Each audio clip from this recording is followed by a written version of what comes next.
I want to talk about the Superman movie that's coming up and just give my thoughts on the situation and probably get into some more stuff about superhero movies and debuts and all of that.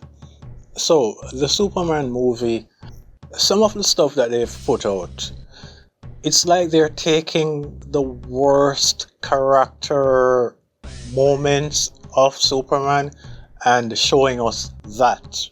Because the most recent scene, when I saw that scene the first time, I have to be honest, I have to be completely honest, I did not like it when I saw it the first time because he was displaying traits that reminded me too much of Batman or the Punisher. It did not feel like Superman. But the reason why I didn't completely bash it or completely hate it or completely use that to form an opinion on the entire movie is that I know that Superman, he can actually get to that moment where he is angry and he is impatient. He can get to that. But it takes a good deal of stuff to happen to lead up to that. When you're giving us that in a trailer or in a teaser or a clip or whatever, and you gave us a similar clip already when he was there yelling at Lois, it's just not a good marketing choice in my opinion, because it makes him seem like just this angry, emotional, out of control Superman. Where those of us who watch, take Smallville for example, one of the longest Superman related series ever, I think.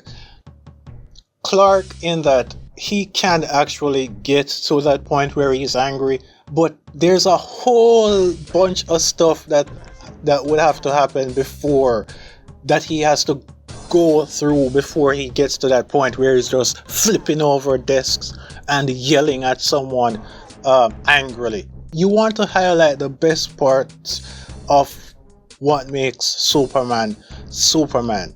And the people that want to hate the movie, they're gonna use that and be like, oh, you're giving us an angry, emotional Superman. They have a right for feeling that way based on what you, the marketing team, you guys have done. But those of us who are a little bit more objective and a little bit more understanding about the entire character of Clark Kent, we know that it's very unlikely that that's how he's gonna be the entire time. Let's just put it that way. And another thing that I wanted to talk about is the idea that we no longer need origin stories for superheroes, especially the very popular heroes, because they have been put out to the world several times already. First of all, who the heck cares what some other director or other author or whatever did before? The job of the current director, the current showrunner of a popular hero, the job of that person is to tell the best opening stories possible to tell for the character. You shouldn't give a damn if you've seen Uncle Ben die 20 times already on screen. Who the hell cares? Your job is to make sure that this new version, this version that you're putting out, that people understand the story from the start, because you can't assume that someone that's coming to watch your movie, they've seen all the other previous Spider-Man or Superman or Batman movies there is. I don't give a damn how many previous times that the world as a whole have seen Uncle Ben die or Krypton blow up. Show us again. I want to see your version of Uncle Ben getting killed, nigga. And I want to see Krypton get blown to bits again. And I know that this sounds a little bit dark, but you get the point that I'm making. Like, I want to see your version of these things.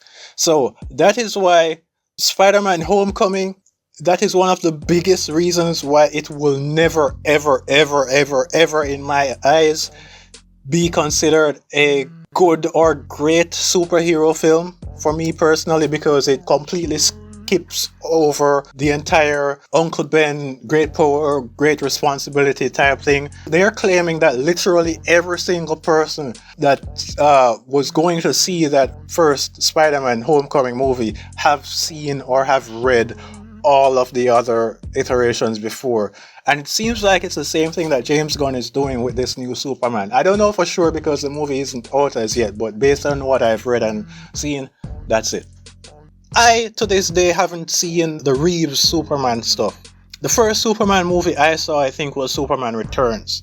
And I don't even remember a lot of what happened in that movie. Man of Steel is my favorite Superman thus far. That was an origin story. So the idea that James Gunn giving us a Superman without the origin, like he's already a hero, the idea that this will not be an origin story, and the thought process that this is the right way to go about it because, oh, we're tired of seeing Krypton blow up and blah, blah, blah, blah, blah. That is just so stupid. Because this is a new character. This version of Superman has nothing to do with whatever previous movie versions there is. You need to give us his backstory, basically. So that's what I'm saying. So if this movie isn't an origin, like it hardly gives us any origin material at all, that is going to affect how good it turns out as an opening film, as a debut film for Superman. And this brings me to my prediction on a scale of 1 to 10, how much I think this Superman will get to. The fact that it is not an origin story, based on everything that I have seen, based on everything that I have heard and read, it doesn't seem like it's going to be an origin story. If that is indeed true, that is going to prevent it from getting classic rating in my eyes. This is the first movie of the character. We need to understand what motivates this Superman, how he grew to being Superman. We need to understand a lot of that stuff. So I don't think that it's going to be a classic, and a classic in my eyes would be something that's like an 8 out of 10. I don't think it's going to be that type of movie, but the Snyder fans and those who are anti-James Gunn, they seem to think that this movie is just going to be terrible and is going to flop. I don't think that this movie is going to flop, because this movie, in a way, is being pushed as the savior for the superhero genre. There's too many people that's going to have to approve certain aspects of it in order for it to fail. So the floor of this movie is going to be higher than a lot of previous movies that we got. The floor is going to be so high to the point where it's just impossible for it to fail.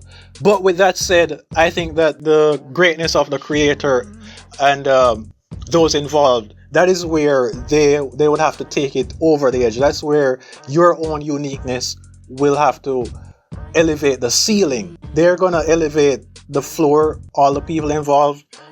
They're going to try and elevate the floor, but in order for a movie to truly be great, that's where your own uniqueness as the director and the writer, etc., will have to come into play. And you're going to be hampered if you can't come up with a solid enough origin story if you're trying to avoid that path. So I think that this is going to be in the same tier as Guardians of the Galaxy Volume 3, either slightly better or slightly worse. I know that some people rate Guardians 3 highly. I don't think it's an S tier caliber movie. Glass half full folks can talk themselves into it being A tier. I'm talking about both Guardians and similarly to this upcoming movie. And glass half empty folks that are still objective could look at some of the bad aspects and talk themselves into it being a C tier movie, assuming there are 5 tiers here.